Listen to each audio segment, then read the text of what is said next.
सभी को प्यार भरा नमस्कार। इंपीरियल एग्रो क्लासेस के ऑनलाइन प्लेटफॉर्म पर आपका हार्दिक स्वागत है। बहुत ही इंपॉर्टेंट क्वेश्चंस आपके लिए लेके आया हूं। तो सबसे पहले एक बार वीडियो के लिंक को शेयर कर दीजिए ताकि ज़्यादा से ज़्यादा लोग हमारे साथ जुड़ सके और ज़्यादा से ज़्यादा लोगों तक ये है वीडियो पहुंच सके। एक बार जल्दी से वीडियो के लिंक को शेयर कर दीजिए ताकि ज़्यादा से ज़्यादा लोग वीडियो में हमारे साथ जुड़ सकें। जल्दी से वीडियो के लिंक को शेयर कर दीजिए। जो स्टूडेंट पुराने हैं वो वीडियो को लाइक कर दीजिए और जो स्टूडेंट नए हैं वो प्लीज़ चैनल सब्सक्राइब करके बेल आइकन को प्रेस कर लीजिए ताकि आगे भविष्य में आने वाली सारी क्लासेस के नोटिफिकेशन आपको समय समय पर मिलते रहें। ठीक है। एक बात और बताना चाहूँगा आपको कि आज आप सब लोगों को पता होगा कि 6:30 बजे मैंने एक क्लास ली थी। उस 6:30 बजे वाली क्लास में मैंने आपको थ्योरेटिकल वाइज कुछ टॉपिक समझाया था, टोमेटो वाला टॉपिक, और उसका जो आधा वाला पार्ट है वो मैं कल समझाऊंगा। तो देखता हूँ अगर 1-2 दिन में रिस्पॉन्स अच्छा आता है तो उस क्लास को कंटिन्यू कर दिया जाएगा। अगर रिस्पॉन्स अच्छा नहीं आएगा तो हो सकता है कि उस क्लास को बंद कर दिया जाए। तो आपको कुछ नहीं करना है, आपको उस वीडियो को शेयर करना है। उस वीडियो को आपको शेयर करना है। शेयर करोगे तो रिस्पॉन्स जरूर अच्छा होगा और अच्छा होगा तो आपको आगे क्लासेस मिलती रहेंगी। और एक बात और बता दूं कि अब से आपकी जो क्लास हैं वो टाइमिंग बता देता हूं। एक क्लास होगी आपकी सुबह ठीक सुबह 10:30 बजे एक क्लास होगी आपकी। फिर उसके बाद में एक क्लास होगी आपकी 11:30 बजे। फिर उसके बाद में आपकी एक क्लास होगी 6:30 बजे और एक 8:30 बजे। ठीक है। तो सुबह 10:30 बजे जो क्लास होगी वो एग्रीकल्चर की क्लास होगी और वो एग्रीकल्चर आपको पढ़ाएंगे श्रीमान राजकुमार सर। ठीक है। वो पढ़ाएंगे और वो ऑन द बोर्ड पढ़ाएंगे आपको। बहुत दिनों से तकनीकी समस्याएं चली आ रही थी। बहुतों को हमने सॉल्व भी किया और बहुतों को अभी तक नहीं कर पाए, लेकिन वो हो जाएगी बहुत जल्दी। ठीक है। तो ये हमारा नया शेड्यूल है, ध्यान रखना। अब देखिए हम शुरू करते हैं आज का हमारा रोमांचक सफर। क्वेश्चन नंबर फर्स्ट क्या है, देखिए इकोसिस्टम शब्द किसने दिया था? इकोसिस्टम शब्द किसने दिया था? ऑप्शन नंबर ए है आपका मेयर, बी है आपका रेटर, सी है आपका कोरेंस और डी है आपका बेटसन। बताइए जल्दी से इकोसिस्टम शब्द किसने दिया था? मेयर ने, रेटर ने, कोरेंस ने या फिर बेटसन ने? बताइए जल्दी से इकोसिस्टम शब्द किसने दिया था? मेयर ने, रेटर ने, कोरेंस ने या फिर बेटसन ने?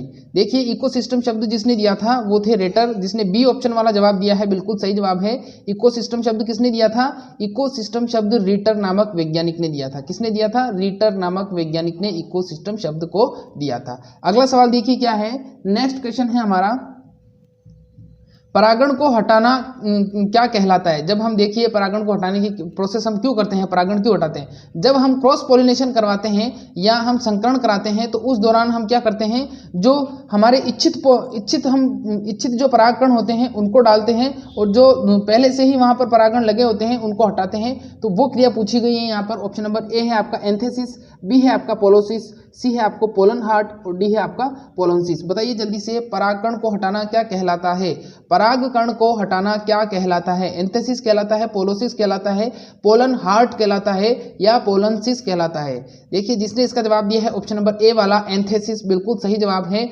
परागकण को कृत्रिम रूप से हटाने की क्रिया एंथेसिस के नाम से जानी जाती है। परागकण को कृत्रिम रूप से हटाने की क्रिया एंथेसिस के नाम से जानी जाती है। नेक्स्ट क्वेश्चन देखिए क्या है, अगला सवाल है हमारा, पुरानी कोशिकाओं से नई कोशिकाओं का निर्माण होता है, किसने कहा था? पुरानी कोशिकाओं से नई कोशिकाओं का निर्माण होता है, यह बात किसने कही थी? ऑप्शन नंबर ए है आपका Adolf Wilson, option number B है आपका रुडोल्फ विर्चाउ, सी है आपका जॉनसन और डी है आपका बेटसन। बताइए जल्दी से पुरानी कोशिकाओं से नई कोशिकाओं का निर्माण होता है, ये शब्द किसने कहे थे? ऑप्शन नंबर बी जिसने जवाब दिया है रुडोल्फ विर्चाउ, बिल्कुल सही जवाब है। रुडोल्फ विर्चाउ ने सबसे पहले बताया था कि पुरानी कोशिकाओं से ही नई कोशिकाओं का निर्माण होता है। और नेक्स्ट क्वेश्चन देखिए क्या है, अगला सवाल है हमारा, टेरिडोफाइटा की बीजाणुधनी में कितने बीजाणु होते हैं? जेट 2009 में पूछा गया सवाल है, बहुत ही इंपॉर्टेंट क्वेश्चन है। सारे के सारे क्वेश्चन बहुत इंपॉर्टेंट हैं और आपको बहुत मदद करेंगे। टेरिडोफाइटा की बीजाणुधनी में कितने बीजाणु होते हैं बताना है आपको। जेट 2009 का सवाल है। ऑप्शन नंबर ए है आपका 5 बीजाणु, बी है आपका 17 बीजाणु, सी है आपका 55 बीजाणु और डी है आपका 64 बीजाणु।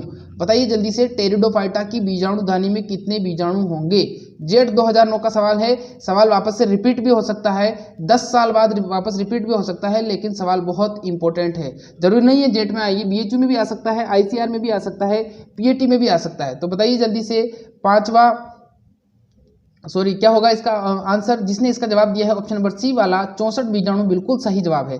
टेरिडोफाइटा की बीजाणुदानी में कितने बीजाणु होते हैं?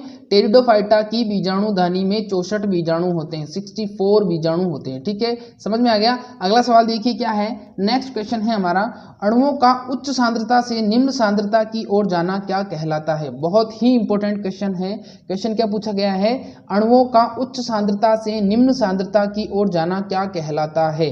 ऑप्शन नंबर ए है आपका विपुंसन, बी है आपका विसरण, सी है आपका बिंदु स्राव और डी है आपका मूलदाब। बताइए जल्दी से, अणुओं का उच्च सांद्रता से निम्न सांद्रता की ओर जाना क्या कहलाता है? अब जिसने इसका जवाब दिया है ऑप्शन नंबर बी वाला विसरण बिल्कुल सही जवाब है। विसरण क्रिया जो होती है उसमें देखा होगा आपने कि आप एक गुब्बारा लेते हो और उस गुब्बारे में क्या करते हो, हवा भरते हो, तो हवा के कारण क्या होता है, वो दबाव के कारण अणु क्या हो जाते हैं, पास पास हो जाते हैं और वहां पर उनकी संख्या बढ़ जाती है। लेकिन जैसे ही हम गुब्बारे के मुंह से हाथ हटाते हैं तो क्या हो जाता है, वहां पर उस गुब्बारे के अंदर क्या होता है कि जो अणु होते हैं उनकी सांद्रता अधिक होती है और जो बाहर होते हैं, जो गुब्बारे के बाहर का जो वातावरण होता है वहां पर हवा के अणुओं की सांद्रता कम होती है। तो जैसे ही आप छोड़ते हो वहां के दबाव के कारण क्या होता है, वो अणु जो होते हैं, हवा के जो अणु होते हैं वो उच्च सांद्रता से निम्न सांद्रता की ओर जाते हैं और बराबर हो जाते हैं। तो ये क्रिया क्या कहलाती है? ये क्रिया विसरण कहलाती है। पूछा जा चुका है केमिस्ट्री में भी और बायोलॉजी में भी पूछा जा चुका है। ठीक है, अगला सवाल देखिए क्या है, नेक्स्ट क्वेश्चन है हमारा, फ्लूइड मोज़ेक मॉडल किसने दिया था?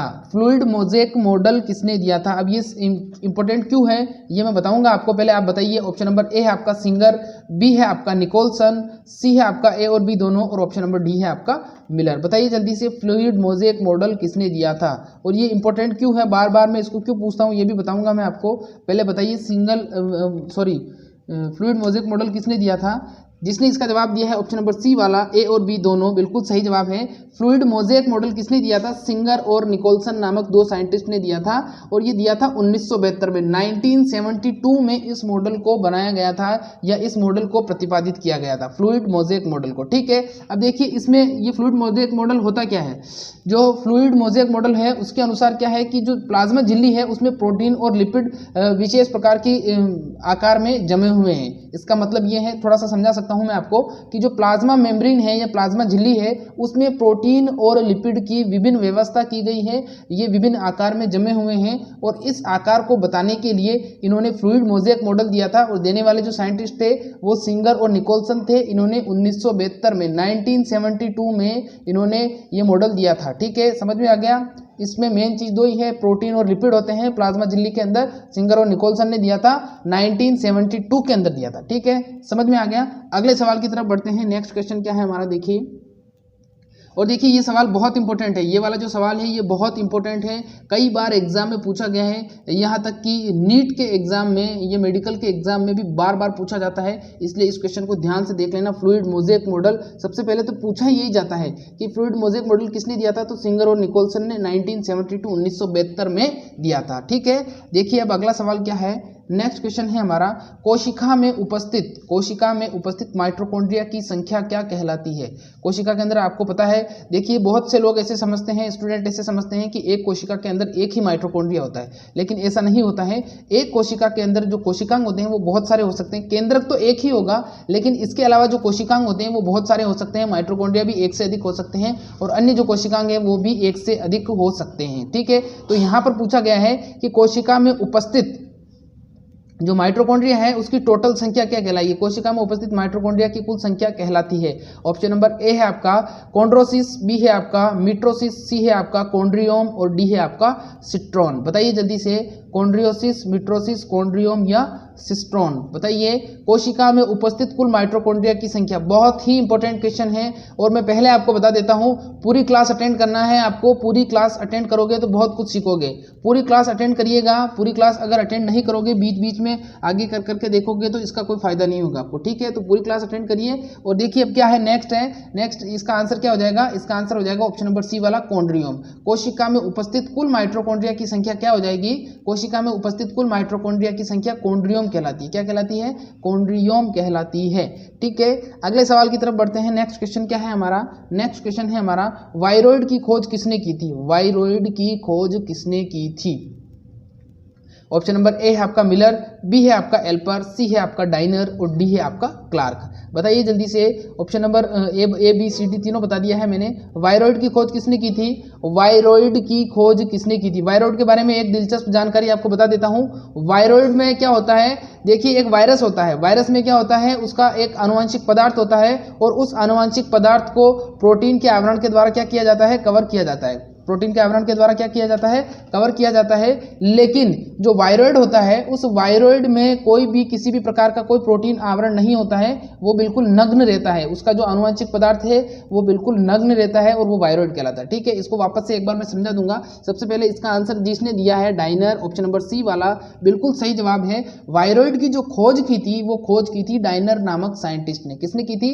डाइनर नामक साइंटिस्ट ने वायरॉइड की खोज की थी। ठीक है, अब देखिए वायरस और वायरॉइड किस प्रकार से अलग है, वापस से समझा देता हूं क्योंकि इंपॉर्टेंट है इसलिए समझाना जरूरी है। देखिए जो वायरस होता है उसमें क्या होता है, उसमें एक न्यूक्लिक अम्ल होता है और न्यूक्लिक अम्ल को प्रोटीन चारों तरफ से घेरे रहता है। ठीक है, और उस जो प्रोटीन का जो आवरण होता है उस आवरण को क्या कहते हैं, उस आवरण को हम कैप्सिड के नाम से जानते हैं। तो ये सवाल भी बार बार पूछा जाता है कि वायरस का प्रोटीन चोल क्या कहलाता है, वायरस का प्रोटीन कवर क्या कहलाता है, या वायरस का जो आनुवंशिक पदार्थ है वो किसके द्वारा ढका रहता है। तो इन तीनों का आंसर होगा कि वायरस का जो प्रोटीन आवरण है वो कैप्सिड के नाम से जाना जाता है। ठीक है, अब देखिए एक ऐसा भी वायरस होता है जिसमें आनुवंशिक पदार्थ तो होता है लेकिन उसका जो आनुवंशिक पदार्थ है वो नग्न रहता है, बिल्कुल उसको किसी भी प्रकार के प्रोटीन आवरण से ढका नहीं जाता है या वो ढका हुआ नहीं होता है, और वो जीव कहलाता है आपका वायरॉइड। ठीक है, और इसकी खोज की थी डाइनर नामक वैज्ञानिक ने। समझ में आ गया? अगर समझ में आ गया तो न्यू स्टूडेंट लाइक कर दीजिए, सॉरी पुराने स्टूडेंट लाइक कर दीजिए, और जो न्यू स्टूडेंट है वो सब्सक्राइब करके बेल आइकन को प्रेस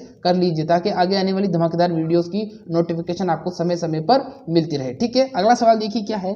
नेक्स्ट क्वेश्चन है हमारा, प्रियोन्स की खोज किसने की थी? क्योंकि अब वायरस के चाचा का लड़का है प्रियोन, वायरस के चाचा का लड़का कौन है? प्रियोन है। और वायरस और प्रियोन की जो संरचना है वो लगभग सेम होती है, कुछ कंडीशन में अलग होता है, ये वो थोड़ी क्रिटिकल होती है, वो इतनी डीपली अब आप हमारे को पूछी नहीं जाएगी जेट ICAR BHU के एग्जाम में। तो आपको इतना ध्यान रखना है प्रियोन की खोज किसने की थी। तो ऑप्शन नंबर ए है आपका हेग, बी है आपका क्लार्क, सी है आपका डाइनर और डी है आपका उपरोक्त सभी। बताइए जल्दी से, प्रियोन्स की खोज किसने की थी? प्रियोन्स की खोज किसने की थी? बताना है आपको, प्रियोन्स की खोज किसने की थी? जिसने ऑप्शन नंबर डी जवाब दिया है उपरोक्त सभी बिल्कुल सही जवाब है, लेकिन इसमें थोड़ा सा कंफ्यूजन है। इसमें जो डाइनर है उस डाइनर की जगह एल्पर आएगा। क्या आएगा? उस डाइनर की जगह एल्पर आएगा। तो एल्पर, क्लार्क और हेग तीन साइंटिस्ट थे, इन तीनों की टीम थी और इन तीनों की टीम ने मिलकर किसको खोजा था? प्रियोन्स को खोजा था। तो प्रियोन्स को खोजने का श्रेय 3 साइंटिस्ट को जाता है। सबसे पहला है हेग, फिर उसके बाद में है क्लार्क और फिर तीसरा कौन सा हो जाएगा? तीसरा हो जाएगा आपका एल्पर नामक साइंटिस्ट। और जो डाइनर थे उन्होंने वायरॉइड को खोजा था। ठीक है, अब देखिए इसके जो प्रियोन्स है इसी का एक भाई होता है छोटा, जिसको प्रियोन्स के अलावा जिसको वायरियोन के नाम से जाना जाता है, तो उसके बारे में भी कभी डिस्कस करेंगे हम। अगला सवाल देखिए क्या है। नेक्स्ट क्वेश्चन है हमारा, बहुत ही बार पूछा गया है कि माइटोकॉन्ड्रिया का जीवन काल कितने दिन का होता है?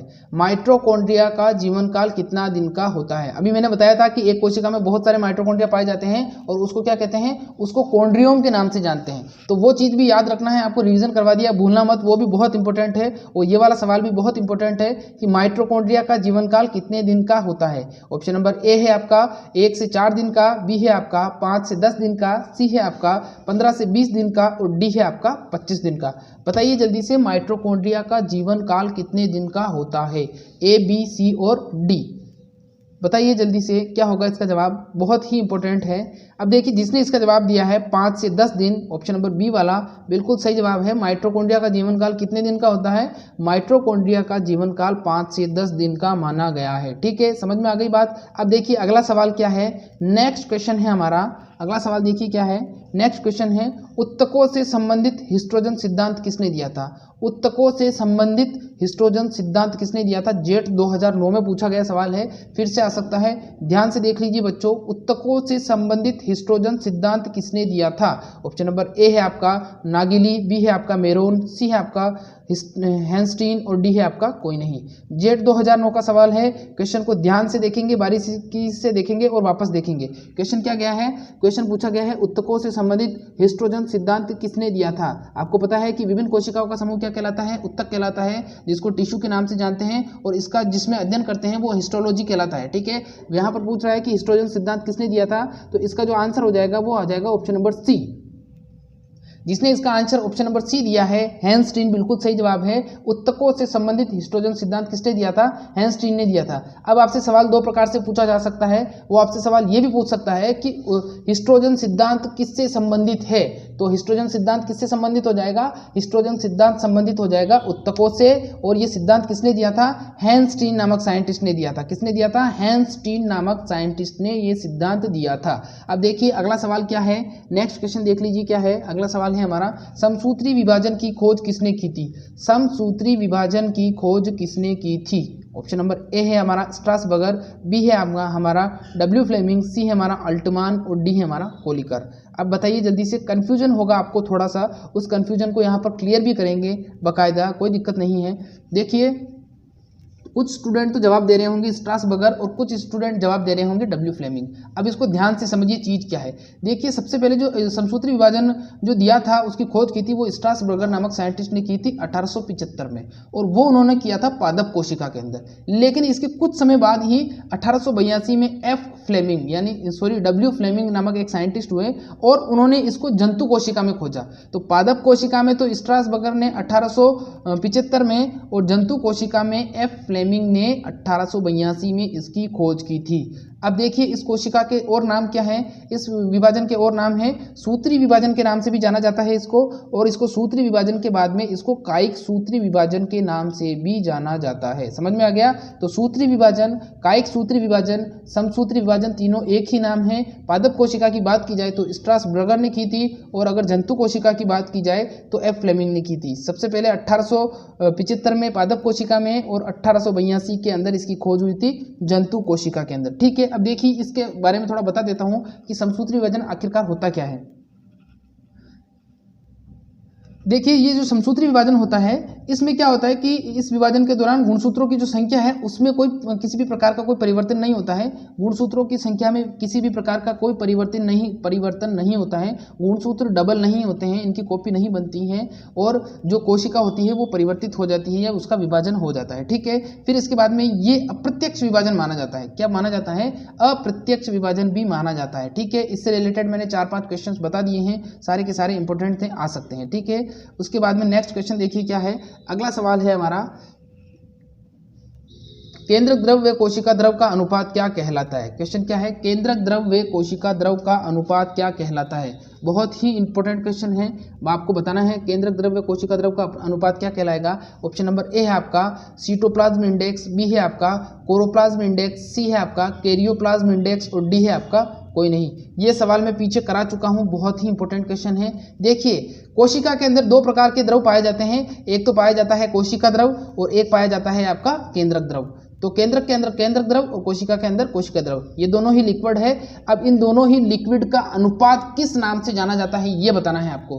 किस नाम से जाना जाता है ये बताना है आपको। कोशिका द्रव का जो वो होता है, कोशिका द्रव और केंद्रक द्रव का जो अनुपात होता है, जिसने इसका जवाब दिया है ऑप्शन नंबर सी वाला कैरियोप्लाज्म, बिल्कुल सही जवाब है। जिसने नहीं दिया कोई दिक्कत नहीं, गलत भी सही होता है, आप गलत को आपको सुधारना है, तभी तो आप यहाँ पर आए हो। तो केंद्रक द्रव व कोशिका द्रव का जो अनुपात होता है वो कैरियोप्लाज्म इंडेक्स के नाम से जाना जाता है। किसके नाम से जाना जाता है? कैरियोप्लाज्म इंडेक्स के नाम से जाना जाता है। अब देखिए मैंने कल भी बताया था, जो कोशिका द्रव होता है वो कोशिका द्रव किस नाम से जाना जाता है? वो साइटोप्लाज्म के नाम से जाना जाता है, और इस साइटोप्लाज्म शब्द को दिया था स्ट्रासबर्गर ने।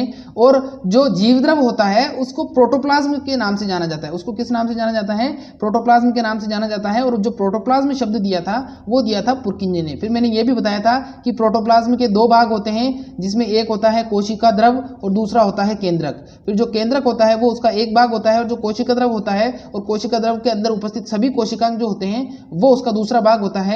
तो ये इस प्रकार से क्वेश्चंस आपको पूछा जा सकता है कि केंद्रक द्रव के जो प्रोटोप्लाज्म होता है उसको कितने भागों में विभाजित किया गया है, या जीव द्रव को कितने भागों में विभाजित किया गया है? दो भागों में, एक होता है केंद्रक, दूसरा होता है कोशिका द्रव। कोशिका द्रव और कोशिका द्रव के अंदर उपस्थित सारे के सारे कोशिकांग क्या कहलाते हैं? सारे के सारे कोशिकांग जीव द्रव के नाम से जाने जाते हैं। बिल्कुल फंडा क्लियर करेंगे, आपका कोई दिक्कत नहीं है। सारे के सारे फंडे कहाँ क्लियर कराए जाते हैं? इंपीरियल एग्रो क्लासेस के ऑनलाइन प्लेटफॉर्म पर। हमारा ऑफलाइन प्लेटफॉर्म भी है, बहुत ही जल्दी क्लासेस जैसे ही कोचिंग चालू होगी तो आप आ सकते हो। चित्तौड़ के अंदर हमारा इंस्टीट्यूट है, तो चित्तौड़ के आसपास के जितने भी स्टूडेंट हैं जो चित्तौड़ सिटी के हैं वो आ सकते हैं।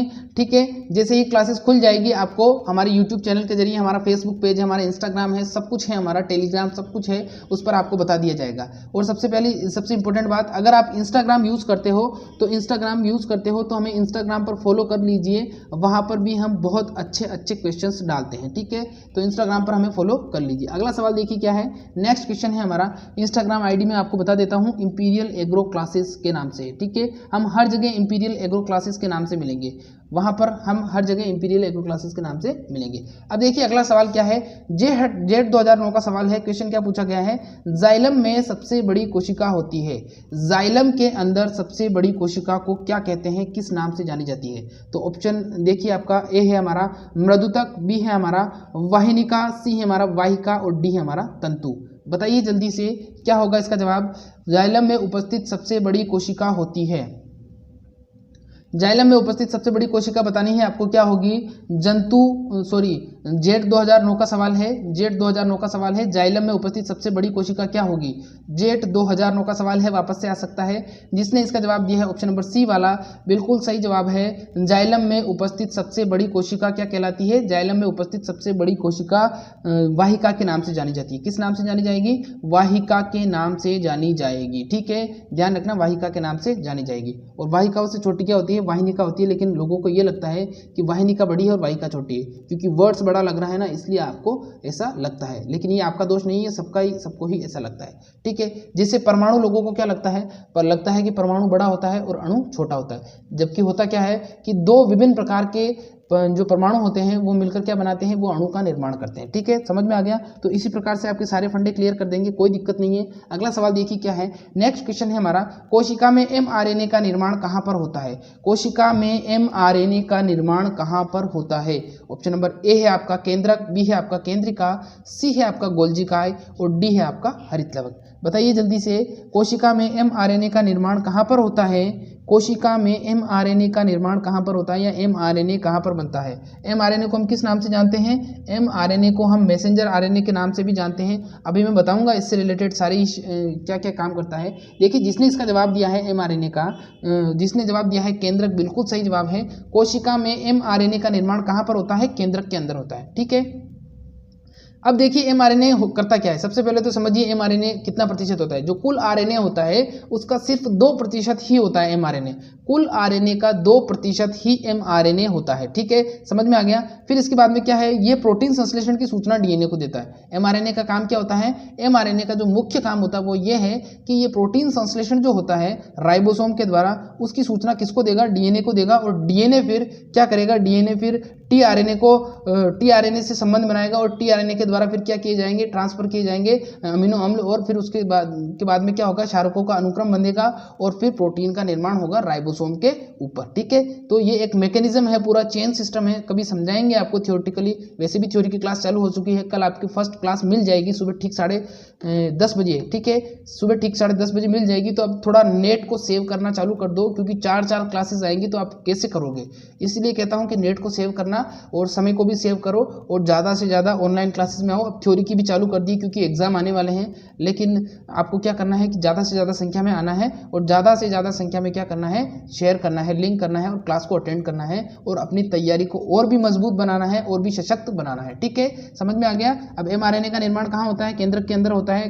ठीक है, समझ में आ गया? ये कुल RNA का 2% हिस्सा होता है। ठीक है, अगला सवाल देखिए क्या है, नेक्स्ट क्वेश्चन है हमारा, खाद्य पदार्थों का सर्वाधिक संग्रहण कहाँ पर होता है? खाद्य पदार्थों का सर्वाधिक संग्रहण कहाँ पर होता है?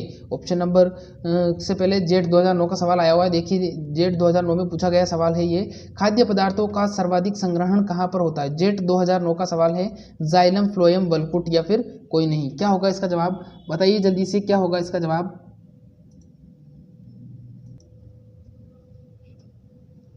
देखिए, जिसने इसका जवाब दिया है ऑप्शन नंबर सी वाला, वलकुट, बिल्कुल सही जवाब है। खाद्य पदार्थों का सर्वाधिक संग्रहण होता है।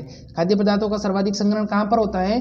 खाद्य पदार्थों का सर्वाधिक संग्रहण वलकुट के अंदर होता है। ठीक है, ध्यान रखना वलकुट के अंदर होता है। और जेट 2009 के अंदर आया हुआ सवाल है, वापस से आ सकता है। जेट 2009 के अंदर आया हुआ सवाल है, वापस से आ सकता है। तो आपको बिल्कुल भी इसको बिल्कुल भी आपको छोड़ना नहीं है, ध्यान रखना। अगला सवाल देखिए क्या है।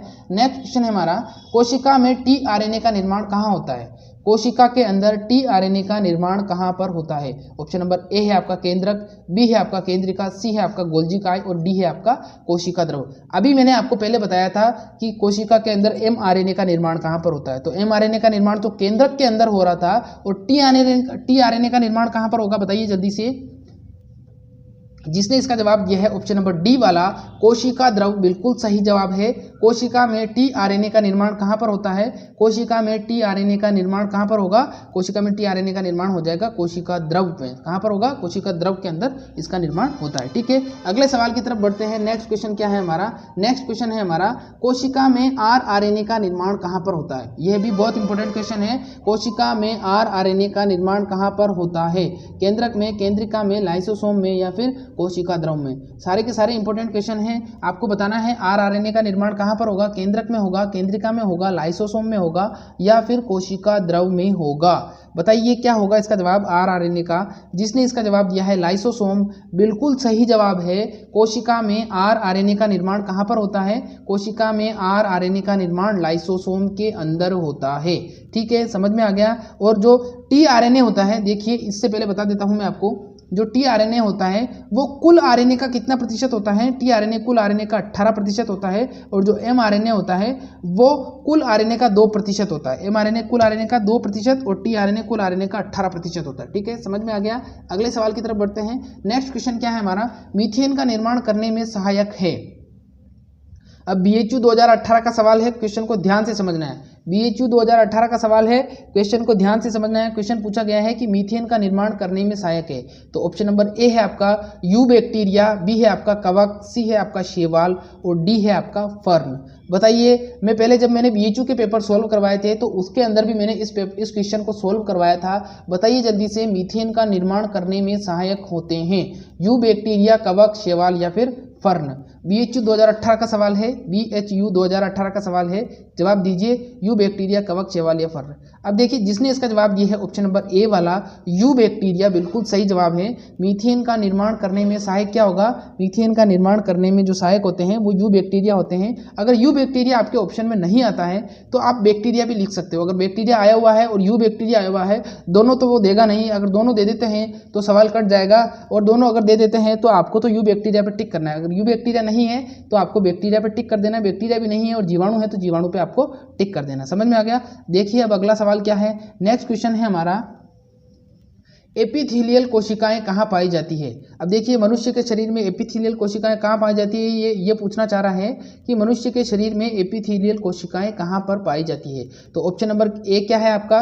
ए है आपका यकृत, बी है आपका फेफड़ा, सी है आपका हृदय और डी है आपका प्लीहा। बताइए जल्दी से, एपिथेलियल कोशिकाएं कहाँ पाई जाती है? यकृत के अंदर, फेफड़े के अंदर, प्लीहा के अंदर, कहाँ पर पाई जाएगी? सारे के सारे क्वेश्चन इंपॉर्टेंट हैं। इस क्वेश्चन को, ये बीएचयू में आया हुआ सवाल है, लेकिन इस क्वेश्चन को मैंने थोड़ा सा यहाँ पर ट्विस्ट कर दिया है, इसलिए मैंने यहाँ पर लिखा नहीं कि बीएचयू के अंदर आया हुआ है, क्योंकि फिर आप सर्च करोगे, ढूंढोगे, मिलेगा नहीं, तो फिर आप कहोगे कि सर आपने तो बीएचयू की कहा था और ये तो है ही नहीं पेपर के अंदर। तो कुछ क्वेश्चन क्या कर देता हूँ मैं, ट्विस्ट कर देता हूँ ताकि आपको आसान भाषा में समझा सको। अब एपिथेलियल कोशिका कहाँ पाई जाती है? इसका जवाब जिसने दिया है ऑप्शन नंबर बी दिया है, फेफड़े, बिल्कुल सही जवाब है। एपिथेलियल कोशिकाएं कहाँ पाई जाती हैं? एपिथेलियल कोशिकाएं हमारे शरीर में फेफड़ों के अंदर पाई जाती है। कहाँ पर पाई जाती हैं? हमारे शरीर में फेफड़ों के अंदर एपिथेलियल कोशिकाएं पाई जाती हैं। बहुत ही इंपॉर्टेंट क्वेश्चन है, आपको मदद करेगा हर एग्जाम में। ठीक है, अब देखिए क्वेश्चन आपको मैं लगभग बता चुका हूं। अब कुछ क्वेश्चन और है, 3 से 4 क्वेश्चन और बचे हैं, बहुत ही इंपॉर्टेंट है, क्योंकि आज क्वेश्चन जो क्लास है वो ज़्यादा लंबी नहीं करेंगे। अगर आप कहोगे तो लंबी भी कर देंगे, कोई दिक्कत नहीं है, लेकिन आपको पूरी क्लास अटेंड करनी है। आप पूरी नहीं अटेंड करते हो, फिर जब मैं बाद में वीडियो का ग्राफ देखता हूँ तो मुझे उसमें ऐसा ग्राफ दिखाई देता है, कोई आया कोई चला गया, कोई आया कोई चला गया। तो ऐसे नहीं होता है, पूरी क्लास अटेंड किया करें। कुछ स्टूडेंट ऐसे हैं जो क्लास स्टार्ट होने पर क्लास के अंदर आते हैं और ख़त्म होती है तब जाते हैं। तो ऐसे स्टूडेंट बनना है, ब्राइट स्टूडेंट बनना है, ताकि आपकी तैयारी और मजबूत हो सके। ठीक है, इसका आंसर हो जाएगा फेफड़ा। अब अगला सवाल क्या है? नेक्स्ट क्वेश्चन है हमारा, एगेरिकस है। BHU 2018 का सवाल है, क्वेश्चन पूछा गया था एग्रीकस है। इसको भी मैंने इजी कर दिया है क्वेश्चन को, वहाँ पर कुछ अलग तरीके से पूछा गया था, वहाँ पर इसका संबंध बनाकर इसको पूछा गया था, लेकिन मैंने इसको इजी कर दिया है कि एग्रीकस क्या है। ऑप्शन नंबर ए है आपका प्रोटोजोआ है, बी है आपका हरी शैवाल है, सी है आपका मशरूम है और डी है आपका जीवाणु। बताइए जल्दी से क्या होगा इसका जवाब। एग्रीकस है, प्रोटोजोआ है, हरी शैवाल है, मशरूम है या फिर जीवाणु है, क्या होगा इसका जवाब। एगेरिकस क्या है, प्रोटोजोआ,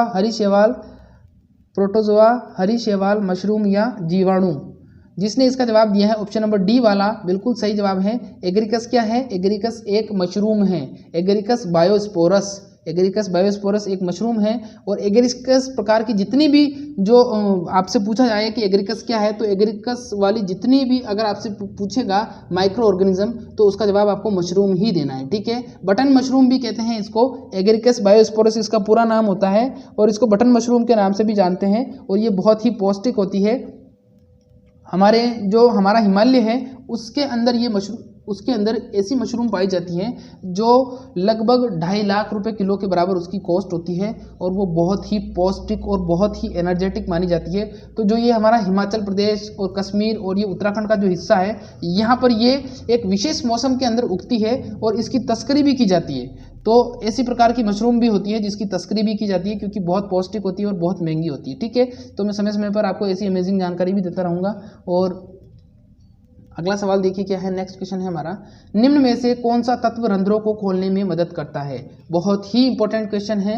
क्वेश्चन क्या पूछा गया है, निम्न में से कौन सा तत्व रंध्रों को खोलने में मदद करता है। ऑप्शन नंबर ए है आपका पोटेशियम, बी है आपका कार्बन, सी है आपका बोरोन और डी है आपका कैल्शियम। अब बताना है निम्न में से कौन सा तत्व रंध्रों को खोलने में मदद करता है। कौन सा रंध्रों को खोलने में मदद करता है, बताइए जल्दी से क्या हो जाएगा इसका जवाब। जिसने इसका जवाब दिया है ऑप्शन नंबर ए वाला पोटेशियम, बिल्कुल सही जवाब है। जो पोटेशियम होता है वो रंध्रों को खोलने में मदद करता है। अब बहुत सारे स्टूडेंट कंफ्यूज हो जाते हैं, वहाँ पोटेशियम की जगह वहाँ पर के लिखा आ जाता है, तो ये सोचते हैं कि के का मतलब कैल्शियम, के का मतलब कैल्शियम नहीं होता है बच्चों, के का मतलब पोटेशियम होता है, जिसे हम पढ़ते हैं NPK, नाइट्रोजन, फास्फोरस और पोटास या पोटेशियम, ठीक है। तो समझ में आ गया। तो पोटेशियम या के से इंडिकेट करते हैं इसको। और ये तत्व क्या करता है, रंध्रों को, पौधों के जो रंध्र होते हैं, पत्तियों में जो रंध्र होते हैं, उसको खोलने में मदद करता है, ठीक है। अगला सवाल देखिए क्या है, नेक्स्ट क्वेश्चन है हमारा, जाइलम में पाया जाने वाला तत्व है। BHU 2018 का सवाल है जाइलम। इसको भी मैंने इजी मोड में डाला है, क्वेश्चन थोड़ा टफ करके पूछा गया था। क्वेश्चन क्या है, जाइलम में पाया जाने वाला तत्व है। जाइलम में पाया जाने वाला तत्व बताना है। ऑप्शन नंबर ए है आपका पोटाश, बी है आपका पॉलीसेकेराइड, सी है आपका लिग्निन और डी है आपका कोई नहीं। बताइए जल्दी से जाइलम में पाया जाने वाला तत्व कौन सा होगा। जाइलम के अंदर पाए जाने वाला तत्व कौन सा होगा, पोटाश, पॉलीसेकेराइड या फिर लिग्निन। पोटाश, पॉलीसेकेराइड या फिर लिग्निन। जिसने इसका जवाब दिया है ऑप्शन नंबर सी वाला लिग्निन, बिल्कुल सही जवाब है। जाइलम में पाया जाने वाला तत्व कौन सा होगा, जाइलम के अंदर पाया जाने वाला तत्व लिग्निन के नाम से जाना जाता है। और ये सवाल BHU 2018 में आया हुआ है और बहुत ही इंपॉर्टेंट है, ठीक है। अगला सवाल देखिए क्या है, नेक्स्ट क्वेश्चन है हमारा, निम्न में से कौन सा हार्मोन रंध्रों को बंद करने में सहायक या मदद करता है, ठीक है। अब पहले मैंने बताया था कि कौन सा हार्मोन, सॉरी वो हार्मोन नहीं था, कौन सा तत्व रंध्रों को खोलेगा, तो पोटेशियम मैंने जवाब दिया था, कैसे इंडिकेट करते हैं। अब यहाँ पर आपको जवाब देना है, हार्मोन रंध्रों को बंद करता है वो ऑप्शन नंबर ए है आपका ABA, बी है आपका जिब्रेलिक, सी है आपका ऑक्सिन और डी है आपका साइटोकाइनिन। बताइए निम्न में से कौन सा हार्मोन रंध्रों को बंद करने में मदद करता है। कौन सा हार्मोन रंध्रों को बंद करने में मदद करेगा, बताइए जल्दी से जवाब दीजिए। जिसने इसका जवाब दिया है ऑप्शन नंबर ए वाला ABA, बिल्कुल सही जवाब है। एंडोल ABA को हम एब्सिसिक एसिड के नाम से भी जानते हैं। किस नाम से जानते हैं, एब्सिसिक एसिड के नाम से भी जानते हैं। इसको वृद्धि रोधक हार्मोन के नाम से भी जानते हैं। क्या करता है, वृद्धि को रोकता है, वृद्धि रोधक हार्मोन के नाम से भी जानते हैं। और ये क्या करता है, ये पौधों में रंध्रों को बंद करने में सहायक होता है। पौधों में क्या करता है, रंध्रों को बंद करने में सहायक हार्मोन कौन सा हो जाएगा, एब्सिसिक एसिड, जिसको ABA से इंडिकेट किया जाता है, ठीक है। वृद्धि रोधक हार्मोन भी इसको हम बोलते हैं, ठीक है। सारे फंडे क्लियर कर दिए जाएंगे आपके, कोई दिक्कत नहीं है। देखिए जो स्टूडेंट अभी नए नए जुड़े हैं, प्लीज़ वीडियो को लाइक चैनल को सब्सक्राइब करके बेल आइकन को प्रेस कर लीजिए ताकि आगे आने वाली नोटिफिकेशन आपको मिल सके। और जो पुराने स्टूडेंट है प्लीज़ लाइक कर दीजिए। और आप कमेंट करके नहीं जाते हो, मैं कितनी बार बोलता हूँ कि कमेंट करके बताओ मुझे क्लास कैसी लगी आपको, ताकि मैं और इम्प्रूवमेंट कर सकूँ और अच्छी तरीके से आप क्लास दिखा सकूँ। लेकिन आप आते नहीं, आप कमेंट नहीं करते हो, फिर मैं डीमोटिवेट हो जाता हूँ, मुझे अच्छा नहीं लगता। इसलिए आप कमेंट करके बताया करें कि क्लास आपको कैसी लगी। ठीक है, अगला सवाल देखिए क्या है। नेक्स्ट क्वेश्चन है हमारा, अब सिर्फ 2-3 क्वेश्चन और बचे हैं। अगला सवाल है ट्रांसक्रिप्शन में निर्माण होता है। जेट 2009 का सवाल है, जेट 2009 का सवाल है कि ट्रांसक्रिप्शन में किसका निर्माण होगा। mRNA का निर्माण होगा, rRNA का निर्माण होगा, tRNA का निर्माण होगा, या फिर ऑप्शन नंबर डी है आपका कोई नहीं। बताइए जल्दी से, ट्रांसक्रिप्शन में निर्माण किसका होता है। ट्रांसक्रिप्शन जो प्रोसेस होता है उसमें किसका ट्रांसक्रिप्शन प्रोटीन निर्माण के समय एक विशेष प्रकार की क्रिया होती है। बताइए जल्दी से क्या होगा इसका। कोशिका के अंदर प्रोटीन निर्माण के समय विशेष प्रकार की क्रिया होती है जिसमें डीएनए भी भाग लेता है। जिसने इसका जवाब दिया है ऑप्शन नंबर ए वाला mRNA बिल्कुल सही जवाब है। ट्रांसक्रिप्शन में किसका निर्माण होगा। ट्रांसक्रिप्शन में mRNA का निर्माण होता है। किसका निर्माण होगा। mRNA का निर्माण होगा। जेट 2009 का सवाल है ये। अगला सवाल देखिए क्या है। इतने ही सवाल है, टोटल कंप्लीट हो चुके हैं सवाल। ठीक है, तो आज की ये क्लास आपको कैसी लगी बताना है आपको। सारे के सारे जो क्वेश्चन थे बहुत ही इंपॉर्टेंट थे और बहुत ही आपकी हेल्प करेंगे। चाहे आप जेट का, ICR का, BHU का, किसी का भी कोई सा भी एग्जाम देते रहो, आपकी हेल्प करेंगे। तो ये क्लास आपको कैसी लगी बताना है। और आगे कल के लिए मैंने 2 नए टाइम सोचे हैं, एक तो सुबह ठीक 10:30 बजे और एक शाम को ठीक 6:30 बजे। तो दोनों ही क्लास का सेगमेंट आपको कैसा लगा ये बताना है आपको। ठीक है, उसके नीचे कमेंट करके बताया करें आप, उसके नीचे कमेंट करके बताना है कि क्लास कैसी लगी है। ठीक है, और इस क्लास के नीचे भी कमेंट करना और बताना कि क्लास कैसी लगी है। ठीक है, मैं आपसे थोड़ी सी रिक्वेस्ट करता हूँ हार्डली, जो नए स्टूडेंट है प्लीज़ सब्सक्राइब कर दीजिए। सब्सक्राइब का कोई पैसा नहीं है। ठीक है, और आज के लिए बस इतना ही पढ़ेंगे। मिलेंगे सुबह ठीक 10:30 बजे। तब तक के लिए नमस्कार।